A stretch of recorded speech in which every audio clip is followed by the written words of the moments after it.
Hello साथियों, कैसे हैं आप? ठीक हैं? अल्लाह ताला आपको तंदुरुस्ती और लंबी ज़िंदगी अता फरमाया। आमीन सुम्मा आमीन। मेरी कहानियों को मुसलसल लाइक करने का, पसंद करने का, साथियों दोस्तों में शेयर करने का बेइंतहा शुक्रिया। इसी तरह मेरे साथ तामन जारी रखिएगा, मेरी हौसला अफजाई करते रहिएगा, मेरे चैनल के साथ जुड़े रहिएगा, राजपूत चैनल के साथ जुड़े रहिएगा। आपकी हौसला अफजाई मेरे लिए इंतहाई अहम है, इंतहाई अहम है, इंतहाई अहम है। पेश खिदमत है सफ़ेद हयोला, किस्त नंबर 171917। इसको भी लाइक करें, इसको भी पसंद करें, इसको भी अपने साथियों दोस्तों में शेयर करें, खूब शेयर करें।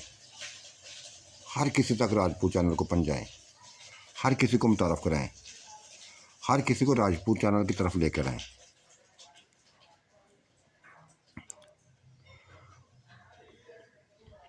बच्चा मुसलसल पे बेहोश पड़ा था। हर कोई होश दिवाने की उसकी कोशिश कर रहा था।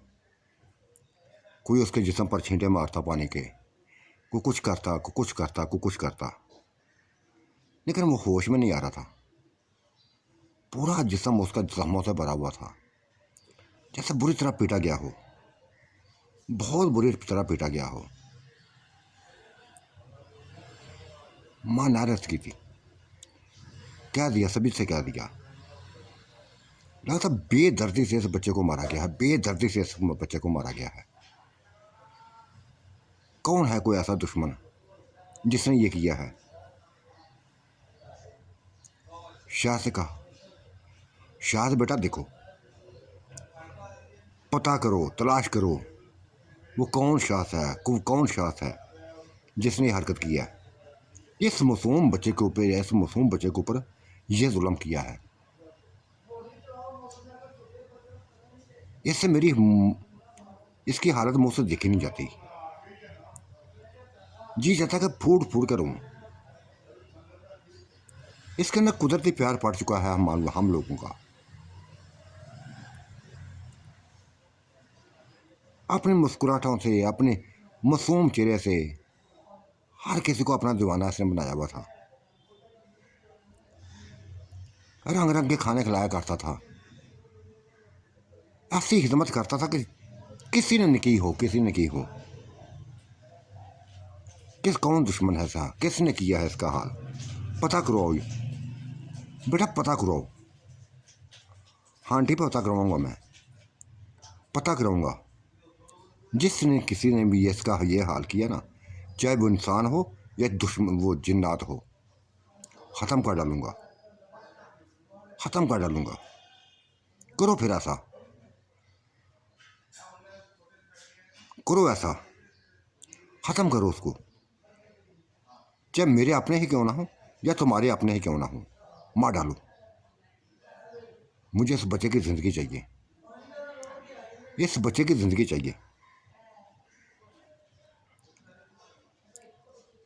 पूरा दिन ऐसा रहा था, रात ऐसे गुजर गई थी, पूरा दिन भी ऐसा गुजर गया था। बच्चा होश में ना आया था।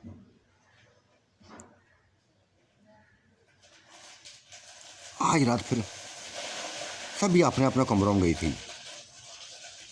बच्चा माँ के पास था, माँ के ही कोठी में था, माँ के ही करीब था, माँ के साथ ही लेटा हुआ था, सोया था, बेहोश था। फिर रोती भी जाती थी, उसके चेहरे पर हाथ फेरती जाती थी, बालों पर हाथ फेरती जाती थी। नहीं उठ रहा था वो, मसलसल बेहोश था। उधर गोलू बाना ने शाह से कह दिया था कि शायद माँ की बुरी हालत है, हमारी भी बुरी हालत है। उसके जख्म इतने गहरे, इतने जख्म गहरे हैं, न जाने क्या होने वाला है, क्या होने वाला है उसके साथ। कुछ नहीं होने वाला, कुछ भी नहीं होगा उसको। हाँ, बुरी तरह पीटा गया है, उसको बुरी तरह पीटा गया है, यूं जैसे गर्म सलाहों से मारा गया हो, जलती हुई सलाहों से मारा गया हो। हाँ, ऐसे ही निशान है, गहरे निशान है। यार एक मासूम पर ऐसे जुल्म, ऐसे मासूम पर जुल्म। बातों बातों में उसने शाह ने खींच लिया था गुलबानो को अपनी तरफ।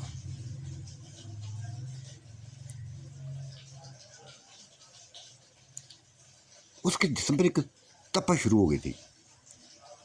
कहने लगी थी शाहद हटो पीछे, पता नहीं क्या हो गया तुम लोगों को, क्या हो गया है ना, तुम्हारे अंदर वो सुकून मिलता है जब भी करीब होते हैं, जब भी हम बिस्तरी करते हैं जलन पैदा हो जाती है, जिस्म जलने लगता है। ज़रा भी इलाज नहीं करवाया तुम लोगों ने, ज़रा भी इलाज नहीं करवाया कि ये कैसे बीमारी फैली है। हर किसी का जिस्म जलता हुआ नजर आता है। हालांकि तुमसे हर कोई अपने अपने हामदों से प्यार करता है। हम तो अभी नहीं बने, ये साथी हैं उनके, प्यार करता है, करीबी उनके होना चाहता है, उनके पहलू में रहना चाहता है। लेकिन ये जलते जिस्म देखकर परेशान हो जाती हैं, परेशान हो जाती हैं। हमें तो खुद नहीं पता, शायद बोला हम तो खुद नहीं पता क्यों ऐसा हुआ, क्यों ऐसा हुआ है। लेकिन देखो आज वो तपश नहीं है मेरे अंदर जो पहले थी। करीब होके तो देखो, खींच के उसने अपने गोद में बिठा लिया था। हाँ इतनी तपश नहीं है, इतनी तपश नहीं है। चलो कर लो जो कुछ करना, जल्दी जल्दी कर लो। वो ही ना कि तुम्हारी तपश बढ़ जाए। नहीं देखा था उसने, फिर नहीं देखा था, डूबने लगा था, गुलबानों को अपने अंदर डुबोने लगा था। 10-15 मिनट ही गुजरे थे का हटा दिया उसने। शायद वही होने लगा है, तुम्हारा जिस्म फिर जलने लगा है। मेरा जिस्म बस बर्दाश्त नहीं कर पा रहा, तुम्हारे जिस्म की गर्मी तपश को ख़त्म बर्दाश्त नहीं कर पा रहा। पीछे हटा दिया था उसको। लेकिन वो इस कदर जज्बाती हो गया था, इस कदर जज्बाती हो गया था। कहते गुलबानो हर रोज़ ऐसे करती हो,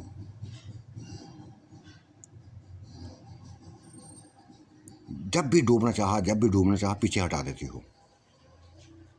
हमें सुकून तो लेने दो, शायद कैसा सुकून लेने थे, कैसा सुकून। हम भी चाहती हैं कि सुकून लें, हम भी चाहती हैं कि सुकून लें, लेकिन क्या हाल कर देते हो।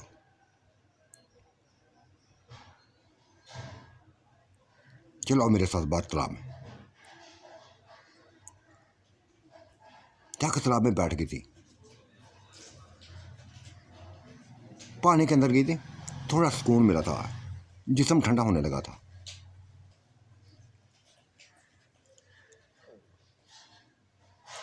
वो बिफरा हुआ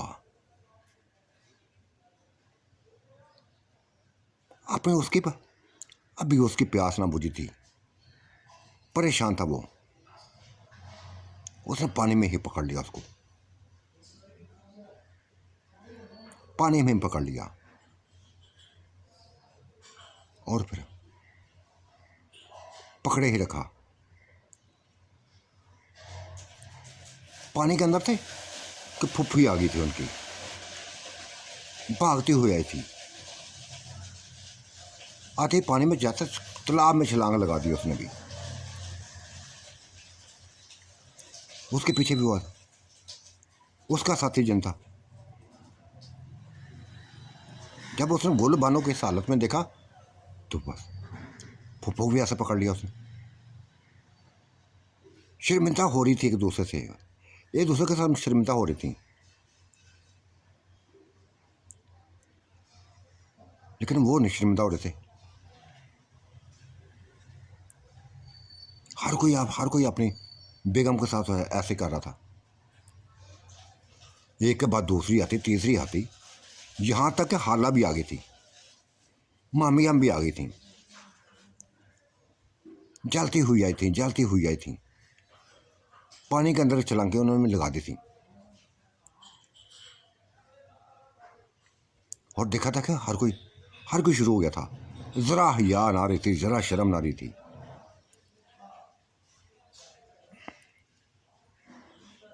ज़रा शर्म ना रही थी,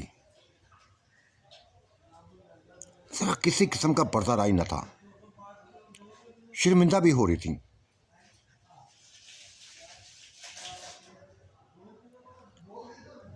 लेकिन ज़्यादा देर बस ना रुके थे, भगा दिया था उनको कि छोड़ो अब बहुत हो गया।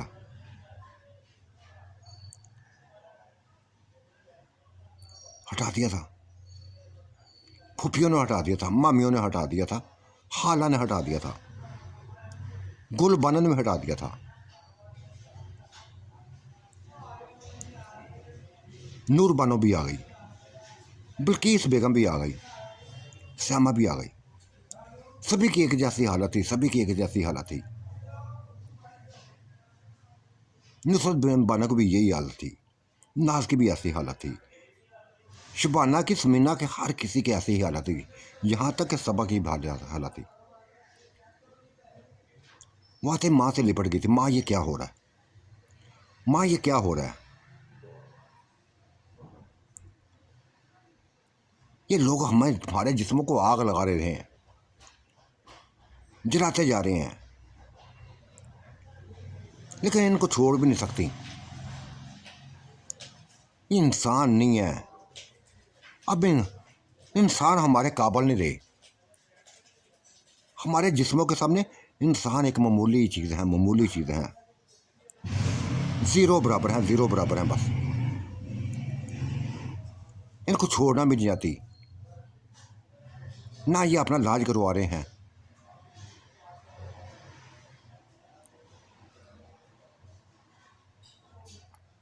नूरबा ने उसको गले से लगा था, कहते बेटा मेरा भी ऐसी हालत है,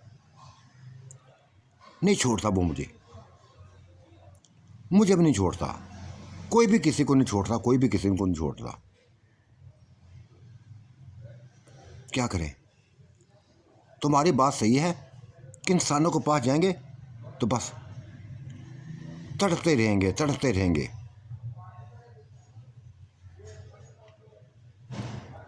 इसका ना इंसानों से हमारे जिस्म इंसानों के काबिल नहीं रहे। ये इंसान ना, इंसान मर्द हमारे काबिल रहे हैं। किधर जाएं, किधर जाएं।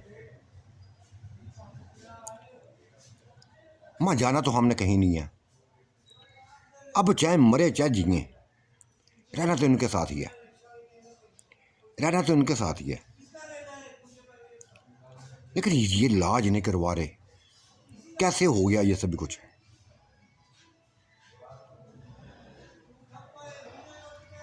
ऐसे ही वो उसकी बिल्किस बेगम की हालत थी, वो भी बस अपनी श्यामा से कह रही थी, नुसरत बानो से कह रही थी, नाज से कह रही थी, समीना से कह रही थी, शबाना से कह रही थी,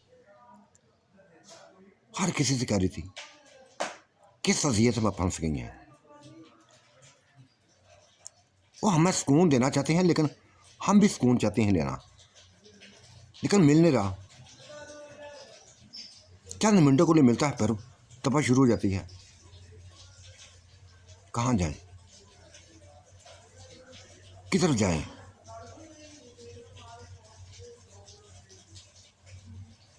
और वो हमारे हामद हैं, बार बार एक बात उसने तमाशा शुरू किया हुआ है कि हमारे पास आ जाओ, हमारे पास आ जाओ, कोई तलाक नहीं हुई, ये सभी कुछ जिन्नात की साय की वजह से हुआ है। इनको छोड़ भी नहीं सकती, इनको छोड़ भी नहीं सकती। अजीब सी हालत हो गई है, अजीब सी हालत हो गई है। सुकून जाता रहा है, सुकून जाता रहा है। हजार बार कहती हूँ, हजार बार कहती हूँ, तार से हजार बार कहा मैंने कि तार बहुत बुरी हालत होती जाती है, बहुत बुरी हालत जाती है। हम सुकून लेना चाहती हैं तुमसे, लेकिन तुम्हारे जिस्मों की गर्मी बर्दाश्त नहीं कर सकती। आग लगी हुई है तुम्हारे जिस्मों में, जला डालेगी हमें। कब तक ऐसे तमाशे करती रहेंगी, कब तक तमाशे रहेंगी, करती रहेंगी। देखो हर कोई तालाब के अंदर घुसा हुआ है, अपने आप को सुकून देना चाहता है।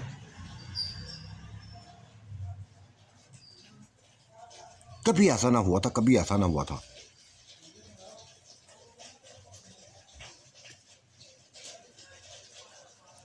वो भी आगे से कहते थे, आगे से कहते कि हमें खुद समझ नहीं आ रही। ये जब से यह हमारे घर में तवीज़ आए ना, तब से यह सिलसिला शुरू हुआ है। हमें यकीन नहीं हो रहा कि ये तवीज़ कैसे आ गए हैं। यूँ लगता है जैसे कुछ दे के गया है, तुम्हारा अपना कुछ दे के गया है। जब से ये हवेली में, इस बाग में, इन कोठियों में तुम्हारे गलों में तवीज़ पहने दिखती हैं, हम जिन्नात होकर हमें खौफ आ रहा है तुमसे खौफ आता है। यूँ लगता है जैसे हम जल मरेंगे, जैसे हम जल मरेंगे। दोनों ही अपनी अपनी जगह पर शाह सही थे।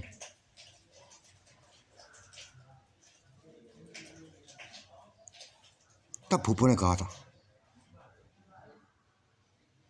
अगर इनके साथ रहना ना, अगर इनके साथ रहना है तो हमें तवीज़ों को बाहर फेंकना होगा, इन तवीज़ों को बाहर फेंकना होगा, ताकि इनके जिस्म की तपश खत्म हो सके, हमें सुकून मिल सके, जो हम चाहते हैं वो सुकून हासिल कर सकें। देख माँ, बल्किस बेगम ने फुफ्फो से कह दिया, तो उसकी जो माँ थी, तुम्हें अपनी फिक्र पड़ी हुई है, हमें अपना बस रोना पड़ा हुआ है। बेटा मैं क्या करूं, मैं क्या करूं? क्या तुम निकल सकती हो इस साए से बाहर निकल सकती हो? जिस तरह तुम्हारे ऊपर यह साए बस हावी है ना, मेरे ऊपर ये हावी है। शर्मिंदा होती हूँ, बेइंतहा शर्मिंदा होती हूँ, तुम लोगों के सामने आते हुए शर्मिंदा होती हूँ,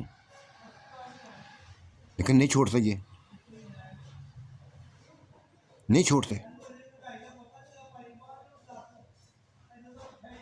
काबू किया हुआ है इन्होंने, हमें काबू किया हुआ है। हया खत्म हो गई है हमारे अंदर। देखो जिस अजियत में तुम भी हो, मैं भी उसी हालत में हूँ। न तुम्हारे तन में वो कपड़े हैं, न मेरे जिस्म पे कपड़ा है। तुम्हारी भी वैसी हालत जैसे मेरी है। क्या करें? घर से बाहर निकलें, बाहर जाती हैं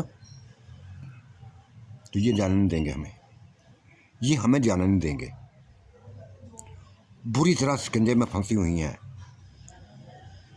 बेटा हमें शौक़ नहीं है, हमारी उम्रें ऐसी नहीं है, लेकिन इन्होंने हमें अपनी डालों में, अपनी चालों में डाला हुआ है।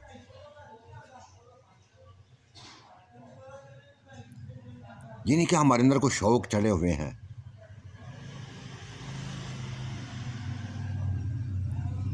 माँ मुझे नहीं पता, लेकिन जब तुमको देखती हूँ, उसके साथ देखती हूँ, और खासकर इस हालत में देखती हूँ, तो परेशान हो जाती हूँ,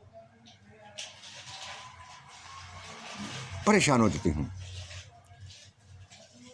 नाज भी अपनी माँ को देखती है, परेशान हो जाती है। नसरीन भी परेशान हो जाती है, नूरीन भी परेशान हो जाती है, नुसरत बानो भी परेशान हो जाती है जब अपनी माँ को देखती है कि बिल्कुल जैसे हया ख़त्म कर दी गई हो।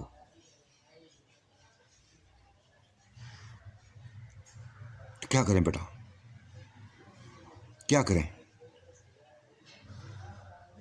मार डालें इनको क्या? ना मारो माँ, मैं कब कहती हूँ मारो? कम अज़ कम हम तो चलो यंग हैं, हम तो यंग हैं।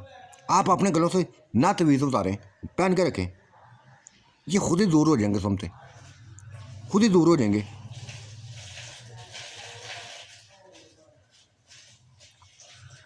ये बल्किस बेगम ने अपनी माँ से कहा थी, नहीं, ऐसा नहीं करूँगी मैं।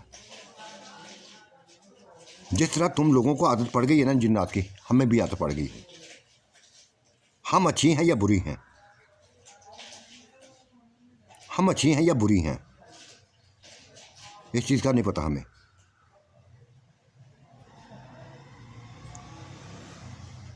नहीं छोड़ सकती इनको, नहीं छोड़ सकती, कोई भी नहीं छोड़ सकता।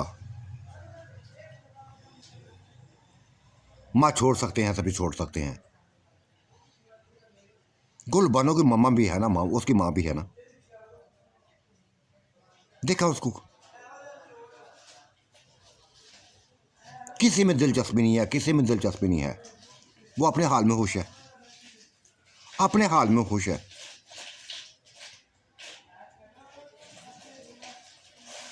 शायद तुम लोगों को देखकर वो भी उसके शर्म से पानी पानी होती हो।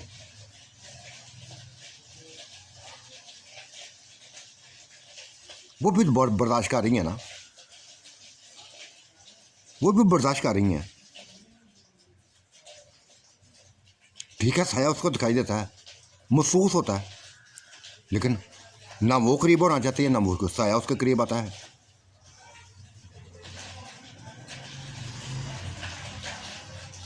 हाँ, ये तो बेटा तेरी बात सही है, तेरी बात सही है।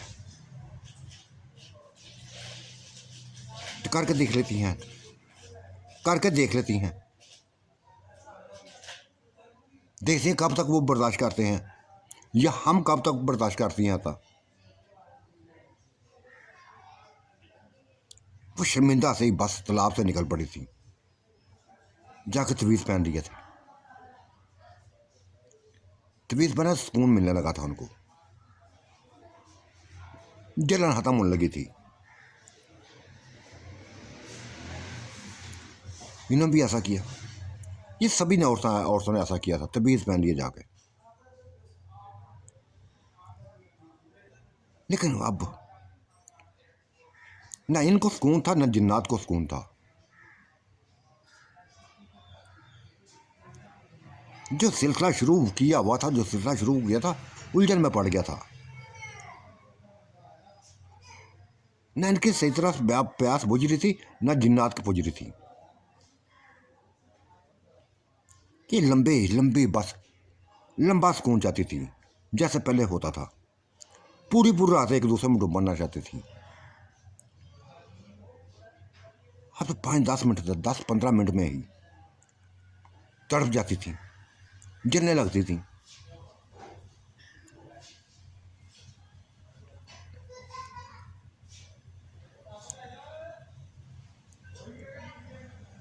गुलबानो ने बस शाहद से कह दिया था, देखो शाहद, अगर तुमने मुझे इस्तेमाल करना है, मुझे इस्तेमाल करना है, पर अपना इलाज करवाओ, अपना इलाज करवाओ, अपने अंदरों की तप ख़त्म करो।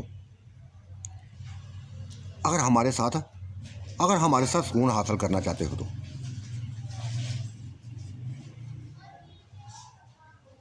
हमें भी पहचान कर दी है, तो खुद भी पहचान हो। ना हमारे अंदर सुकून है, ना तुम्हारे अंदर सुकून है। तुम्हें तड़पता हुआ देखती हैं, तो खुद भी तड़प जाती हैं, खुद भी तड़प जाती हैं। क्या करूं, कुछ समझ नहीं आता, क्यों समझ नहीं आता।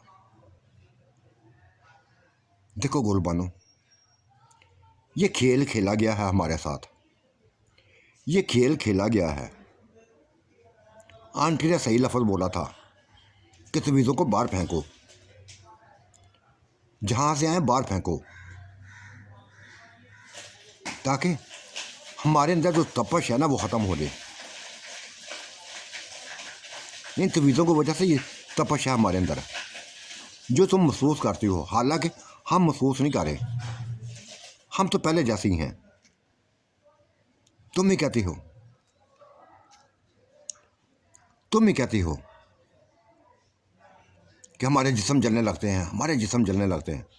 मैं नहीं कहती, हर कोई कहती है, हर किसी का ये ऐसी हालत है, हर किसी के साथ ऐसा ही हो रहा है। 15-20 मिनट सुकून से गुजरते हैं, उसके बाद वो हालत शुरू कर देते हो तो हमारे जिस्म बर्दाश्त बाहर हो जाते हैं, जलन शुरू हो जाती है, तपश शुरू हो जाती है, जलने लगती हैं। कब तक ऐसा चलता रहेगा? कब तक चलता रहेगा? कुछ भी नहीं चलेगा। अगर तुम कोई एक तो बार तवीज़ फेंक के देखो। ये वैसे सही सच बताओ, ये तवीज़ लाया कौन था? ये तवीज़ लाया कौन था? कोई भी नहीं लाया था, उसने झूठ बोल दिया। इन्हीं दरख्तों पर लटके हुए थे, इन्हीं दरख्तों पर लटके हुए थे। ये कैसे हो सकता है? कैसे हो सकता है? मेरी समझ से बाहर है। शायद परेशान हो गया था। हमें क्या पता कैसे हो सकता है? हो रहा है ना, हो रहा है। अगर तवीज़ ना पहने तब भी उलझन होती रहती है, परेशानी पड़ती जाती है। तवीज़ नहीं पहनती तुम करीब आ जाते हो, तवीज़ नहीं पहनती तो करीब आ जाते हो, और फिर वही हाल होता है। फिर वही हाल होता है कि जलने लगती हैं, जलने लगती हैं।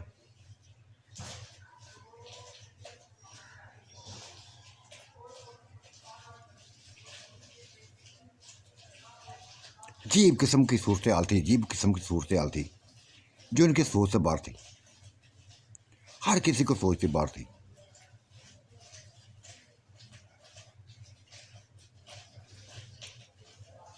दिन को एक ही फैसला किया था, दिन को एक ही फैसला किया था कि तवीज़ों को बाहर फेंक दिया जाए, सभी औरतें तवीज़ें बाहर फेंकें। हो सकता है कोई बेहतरीन निकले, कोई बेहतरीन निकल आए। सोच लो, सोच लो। ये सबा ने लफ्ज़ बोला था।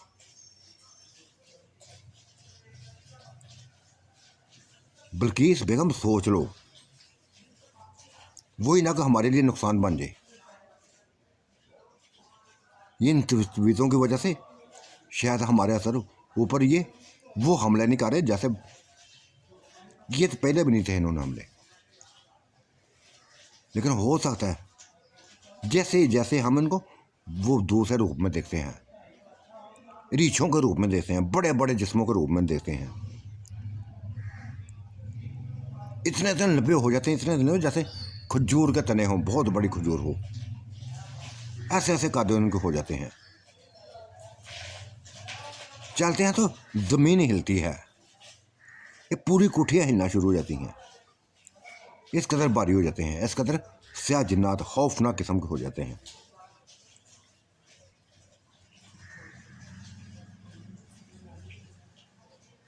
और वो रूब हम बर्दाश्त नहीं कर सकते, जो कई बार देख चुकी हैं, कई बार देख चुकी हैं, हर कोई देख चुका है। शाद का भी वो रूप होता है, जाहद का भी होता है, ताहर का भी होता है, हर किसी का ऐसा ही होता है। जैसे बहुत बड़ी बलाएं, बहुत बड़ी बलाएं इस हवेली में, इस बाग में घूम फिरने की।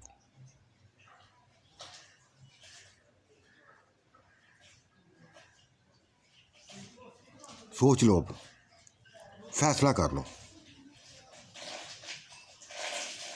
उधर वैस को अभी तक नहीं वो होश ना आया था, माँ लग परेशान थी, उसकी आंखों में जैसे ही नींद ना रही थी। रात भर उसके साथ लेटी हुई, उसके चेहरे पर हाथ फेरती रहती, हलाती उसको, होश दिलाती, कभी पानी की छींटे उसका मुंह पर मारती, कभी कुछ करती, कभी कुछ करती, लेकिन वो होश में नहीं आ रहा था। हाँ, 4 दिन बाद जाके उस वक़्त होश आया था। जब इन तमाम औरतों ने एक मशरे के बाद वो तवीज़ बाहर फेंके थे, तवीज़ों को बाहर फेंका था।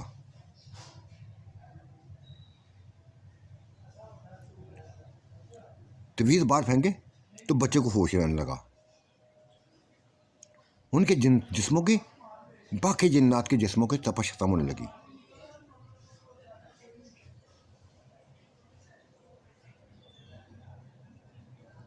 औरतों को सुकून मिलने लगा था। जैसे पहले सुकून मिलता था, अब वह वैसा सुकून मिलने लगा था। कोई जलन ना थी, अब कोई तपश ना थी। पूरी रात गुजारती, सुकून से हासिल करती, तपश खत्म हुई थी।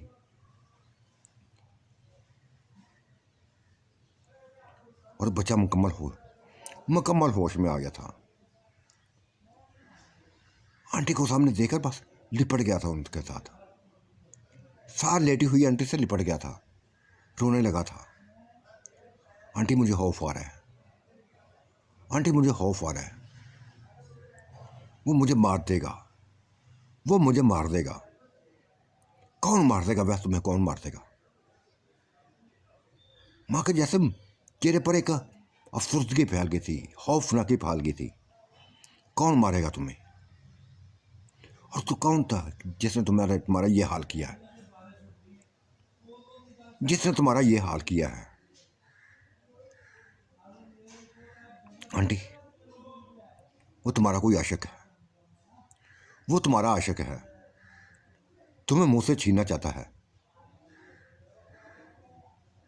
तुम्हें मुंह से छीनना चाहता है। पकड़ के ले गया था मुझे, पकड़ के मुझे ले गया था, उठा के ले गया था, गरम सलाहों से मुझे मारा, इतना मारा कि बस बर्दाश्त ना कर सका था।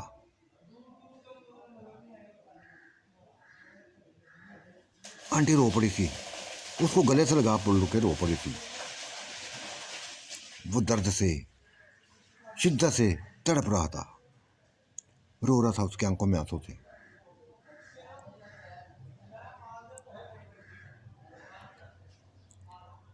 कौन आशिक है मुझसे? मुझे किसी आशिक की ज़रूरत नहीं है, मुझे किसी आशिक की ज़रूरत नहीं है। मुझे ज़रूरत है तुम्हारी है। तुम ही मेरे आशिक हो, मैं ही तुम्हारी आशिक हूँ।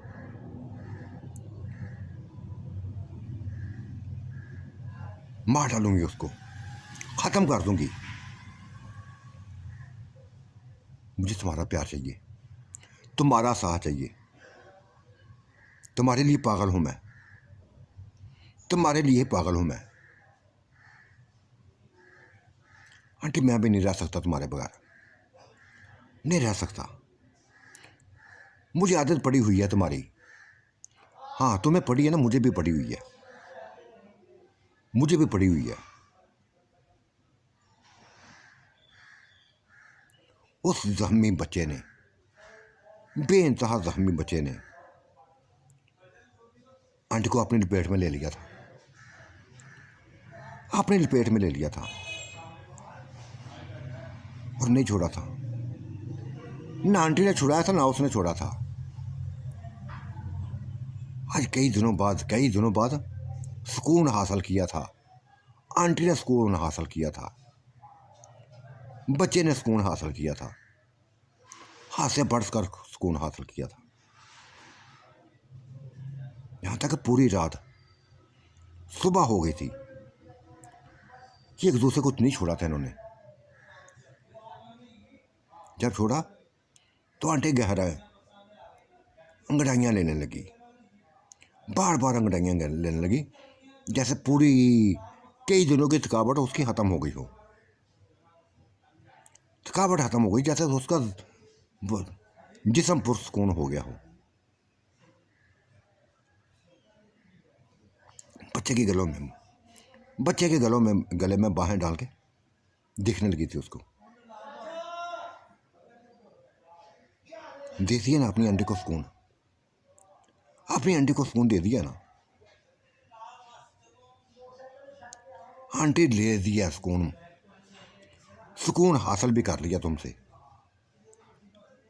लेकिन मुझे लगता है वो मुझे मार डालेगा, मुझे मार डालेगा। कौन है वो? मुझे बता कौन है।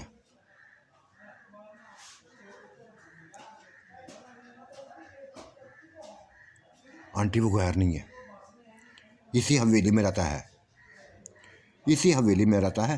तुम्हारे ऊपर आशक है, वो तुम्हारे ऊपर आशक है। फूफू का हमद है नूरदीन। उफ खुदाया, उसके नाम पर जैसे आंटी को करंट लगा था, करंट एक लगा था। मेरा आशिक वो बना हुआ है। तब उसने वैस को अपने अपने सीने से लिपटा लिया था और कहने लगी थी, सुबह ही मैं उसका वो हाल करूंगी, वो हाल करूंगी कि सोचता रह जाएगा, सोचता रह जाएगा।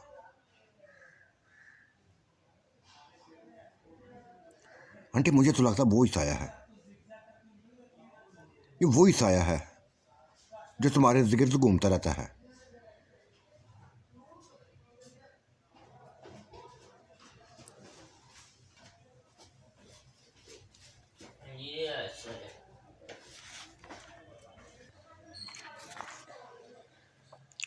वैसा बच्चे जरूर हो, लेकिन तुम्हारा जिस्म बच्चों वाला नहीं है। मुझे तो ऐसा लगता है जैसे जिन्नात सभी जिन्नात से बढ़कर हो। और तुम्हारे जिस्म को देखकर मुझे मेरे अंदर ऐसी तड़प पैदा होती है, ऐसी तड़प पैदा हो जाती है कि जैसे 16 साल की लड़की के अंदर होती है। वो मुस्कुराया था।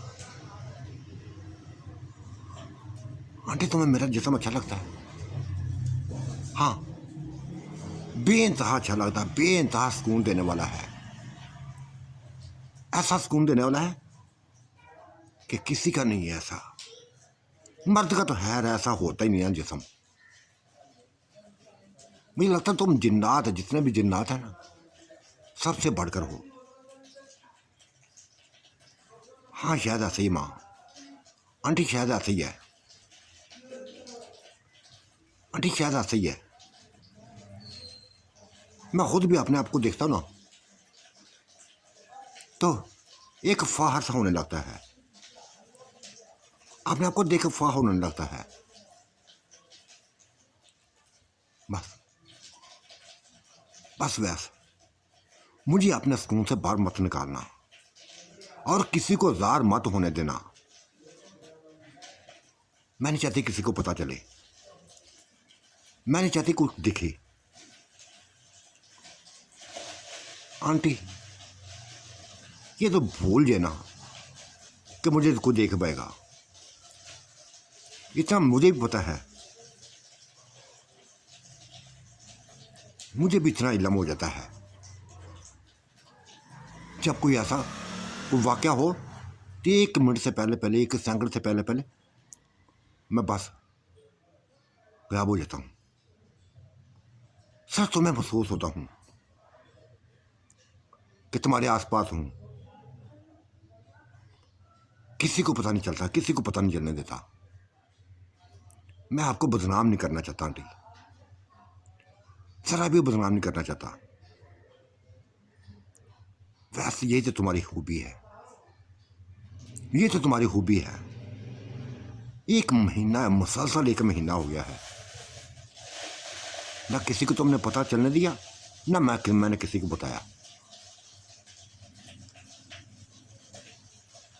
तुम ऐसे बात कर देते हो, ऐसे बात सभी से कर देते हो कि मेरे अंदर खुशी फैल जाती है, मेरे अंदर खुशी फैल जाती है। चलो अब आंटी को मालिश करो अपनी को, जैसे पहले किया करते थे। हालांकि मैं जानती हूँ कि तुम जख्मी हो, लेकिन आज तुम्हारी आंटी ने तुम्हारे जख्म को ख़त्म कर दिया है। बड़ा होश हुआ था, आंटी के बालों को गालों पर काट लिया था, अपने दांतों से काट दिया था। उसने बालों को पकड़ लिया। बदमाश कहेंगे, बदमाश कहेंगे। अगर ये निशान किसी ने देख लिया ना, तो क्या जवाब दूंगी मैं, क्या जवाब दूंगी? बस आंटी कह देना कि वो साया रात को आया था, काट के चला गया। तेरी ऐसी की तैसी। चलो करो मालिश, आंटी की मालिश करो। करने लगा था, मालिश करने लगा था, बिल्कुल पुरस्कून हो गई थी आंटी। और वो साया बने बाहर गया था, हल्की हल्की रोशनी फैली थी, अभी कोई कमरे से बाहर ना निकला था। आज जैसे ऐसे था जैसे हर कोई पुरस्कून हो। आंटी को उठा के ले गया, अपने हाथों से नहला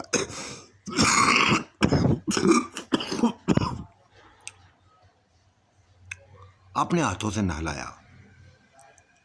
फिर जैसे कदम तेजी से लेके गया था वैसे ही तेजी से वापस आ गया। उठा के वो लेके गया था, वहाँ उठा के वापस ले आया। जैसे पहली फ्राक थी उस जैसी फ्राक एक पहना दी, और ये उससे बढ़कर थी, हल्की हल्की ग्रीन कलर की ये फ्राक,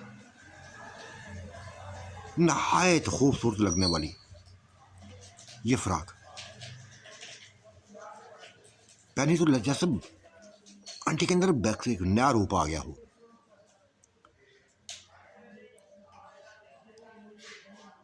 आंटी आईने के सामने खड़ी हुई तो पीछे से इसने पकड़ लिया जाके, इसके पेट को, उसके पेट के ऊपर आशिक था, ज्यादातर उसके पेट के ऊपर आशिक था, नरम पेट। और आंटी मुस्कुरा देती थी और कई दफा शरारत करने लगती थी, भूल जाती थी कि मैं एक बूढ़ी औरत हूं।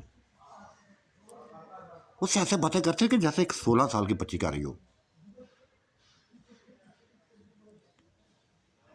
लगता तुम्हें अपनी आंटी का पेट बड़ा पसंद है। आंटी बेइंतहा पसंद है। और क्या क्या पसंद है आंटी? आप भी ना, नहीं पता मुझे, कुछ नहीं पता। बस आप बहुत अच्छी हैं, बहुत अच्छी हैं, बहुत प्यारी हैं।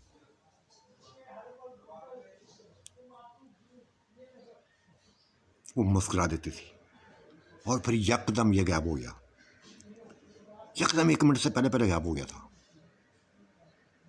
आंटी समझ गई थी कि कोई आ गया है, कोई आ गया है। वो अपने बालों को वैसे संवारी थी, आईने के सामने खड़ी बालों को संवारी थी कि दरवाज़ा खुला, गुल बानू अंदर थी, दरवाजे के बाहर थी, माँ को नए रूप में देखकर। जैसे वो चौंक सी गई, हैरान से देखने लगी थी। मां लगता वो फिर आया है, वो फिर आया होगा। बेटा पता नहीं मुझे,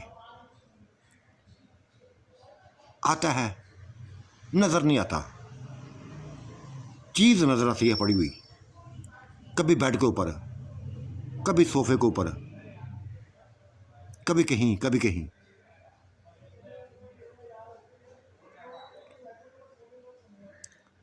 मां हैरत है, मां हैरत है। ऐसी ऐसी फ्राकें तुम्हारी लाता है, ऐसी ऐसी फ्राकें लाता है कि जो हमारे जिन्नात वो नहीं ला सकते। हम बेचती हैं उनको, नहीं लेके आती, लेके नहीं आता, कोई भी लेके नहीं आता। और यकीन पूछो तो, सच पूछो तो माँ जी, ये सभी फूफियाँ हैं, हाला है, मामियाँ हैं, कज़नें हैं मेरी, जो भी हैं, तुमसे जेलस होती हैं, तुमसे जेलस होती हैं। होने दो, होने दो जेलस। मुझे किसी की परवाह नहीं है, किसी की परवाह नहीं है। हाँ होनी भी ना चाहिए, माँ होनी भी नहीं चाहिए। और यूं लगता है, मैं ऐसे लगता है कि जैसे तुम जवानी की तरफ लौट रही हो, जवानी की तरफ लौट रही हो। वो मुस्कुराई थी, अपनी बेटी के करीब हुई थी और कहा हाँ, अपने आप को फ्रेश महसूस करती हूँ, बेइंतहा फ्रेश महसूस करती हूँ। यूँ लगता है जैसे बस एक नई ज़िंदगी मिल रही है मुझे, नई ज़िंदगी मिलती जा रही है। और ये उस साई की वजह से है, उस साई की वजह से है जो शायद मेरे आसपास ही रहता है, मेरे आसपास ही रहता है।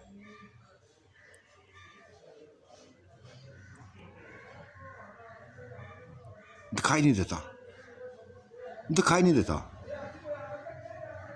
एक लम्हा के लिए दिखाई नहीं देता। हालांकि मैं कभी कभी सोचती हूँ कि दिखाई दे तो मैं देख तो लूँ कि मेरे लिए ऐसी चीज़ें लाने वाला कौन है। नहीं दिखाई देता, छुपा रहता है।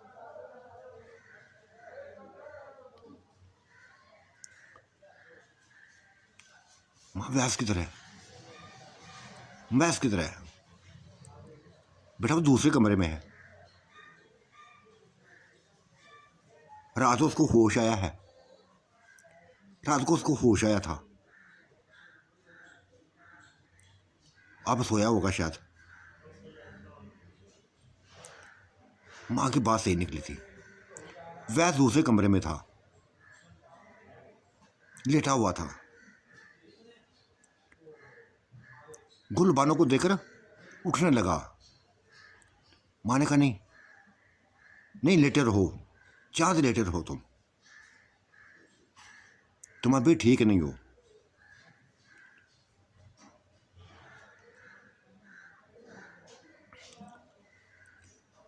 अभी बहुत मारा है उसने मुझे, बहुत मारा है, जान से मार देने की कोशिश की है, लेकिन मरा नहीं हूं मैं। किसने मारा ये तो पूछना चाहती हूं मैं, ये तो पूछना चाहती हूं मैं। आप ये अगर बता दिया ना, अगर मैंने बता दिया ना, तो एक नया तूफान खड़ा हो जाएगा, नया तूफान खड़ा हो जाएगा। वो हवेली के अंदर ही मौजूद है, हवेली के अंदर ही मौजूद है, हमें जिन्नात में से है। बताओ बता क्या नाम है उसका, बता क्या है, कौन है वो। बस आंटी को बस बताया है, आंटी इंतहाई गुस्से में है। कैसे पूछ लूंगी मैं उससे पूछ लूंगी।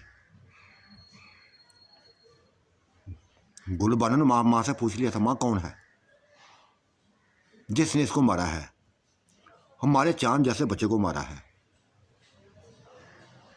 माँ ने बता दिया था। कहते मैं आज खबर लेती हूँ उसकी, खूब खबर लूंगी। मेरा आशिक बना फिरता है, मेरा आशिक बना फिरता है वो, ये मुझसे बर्दाश्त नहीं होता। आशिकी होगी तो अपनी जगह पे उसकी होगी, लेकिन इस बच्चे को साथ कि अगर किसी ने ज्यादती की तो फिर माफ़ नहीं करूंगी, किसी को माफ़ नहीं करूंगी।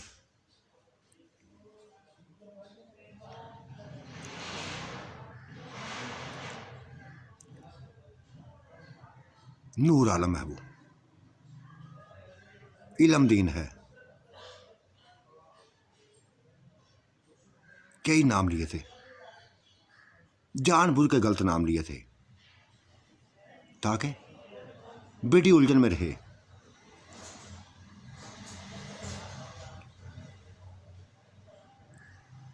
उलझ गई थी, वाकई वाकई वो उलझ गई थी। कमा इतना नाम ले लिए, इतना नाम तुमने ले लिया, अब किसको पूछूंगा, किसको मैं पूछूंगी। बेटा मैं पता करा लूंगी, पता कर लूंगी, लेकिन आज तुम फ्रेश हो, बेइंतहा फ्रेश हो। हाँ लगता तुम्हारे जिस्म में जलन नहीं है। हाँ माँ, ये सारी तवीज़ों का असर था, इन तवीज़ों की वजह से हमारी ज़िंदगियाँ जीरन हो गई थी, सुकून जाता रहा था। अब सुकून मिलने लगा है, हर किसी को सुकून मिला है। मैं समा के पास से होके आई हूँ, निशा के पास से होके आई हूँ, बिल्किस बेगम से उसे पता करके आई हूँ, नुसरत बेगम से पता करके आई हूँ, वो सारी फ्रेश हैं, सभी फ्रेश हैं।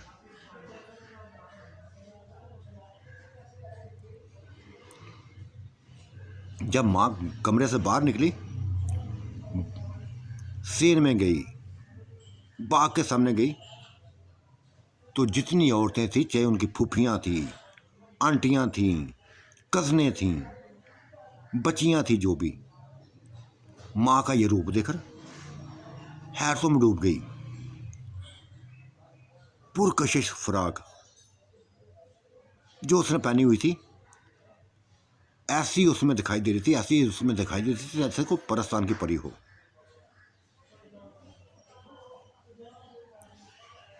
और नूरदीन भी आया था सामने, वो भी तारीफ करने लगा था कि बेइंतहा प्यारी ये फ्राक आपको लगी है।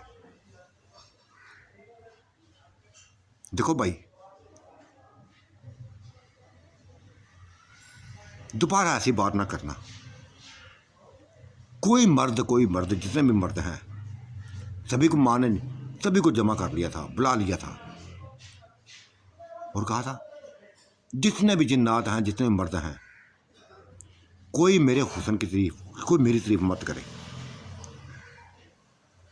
मैं नहीं चाहती कि उस साये के अलावा मेरी कोई तारीफ करे जो ये मुझे ला के देता है, जो मुझे ये ला के देता है। कोई खबरदार, अगर किसी के मुंह से मैंने सुन लिया तो फिर मरवा दूंगी उसको।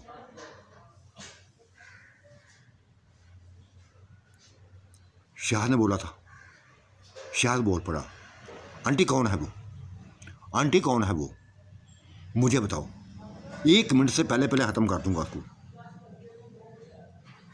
बेटा नहीं, अभी नहीं, बस कह दिया ना कि कोई मर्द, चाहे जिन्नात हो चाहे कोई भी हो, किसी के मुंह से मैं अपने आप की ना तो तारीफ सुनना चाहती हूँ, ना कोई ऐसे लफ्ज़ सुनना चाहती हूँ जिनमें प्यार हो। मेरी ज़िंदगी तुम लोगों से हटके है, उस साये के इंतज़ार का है, कभी ना कभी तो सामने आएगा मेरे, कभी ना कभी तो मेरे सामने आएगा। वो तुमसे नहीं है, हटके है, सभी से हटके है।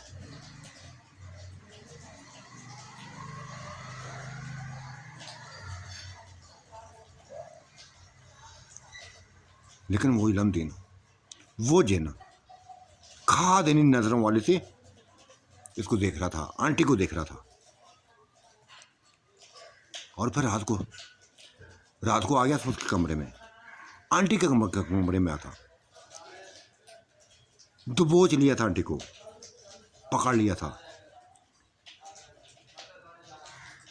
एक थप्पड़ लगाया था आंटी ने, जोरदार थप्पड़ लगाया था उसके चेहरे पर, और साथ एक पड़ा हुआ गिलास तोड़ दिया, टूटा गिलास सामने लेकर आ गई थी, कहते तेरी मैं जान निकाल दूंगी, तेरी जान निकाल दूंगी आज। भाग निकला था, खौफज़दा होकर भाग निकला था। तो साथियों, आज का मंजरनामा कैसा लगा, आपने राय से ज़रूर नवाजिएगा। अल्लाह आपका निगहबान, अल्लाह मेरा भी निगहबान, हम सब का निगहबान। खुदा हाफिज़। इसी तरह मेरे साथ तामन जारी रखिएगा। इस कहानी को भी लाइक करें, हर किसी तक इस कहानी को फैलाएं, हर किसी तक इस कहानी को पहुंचाएं, हर किसी को इस चैनल राजपूत चैनल की तरफ लाएं। यह आपका काम है, आपने ही ये काम करना है, ये आपकी जिम्मेदारी है। राजपूत चैनल को फैलाना, हर किसी तक फैलाना, हर किसी को राजपूत चैनल की तरफ लाना, ये आपकी जिम्मेदारी है। आपने जिम्मेदारी निभाइए। अल्लाह हाफिज़, बाय बाय।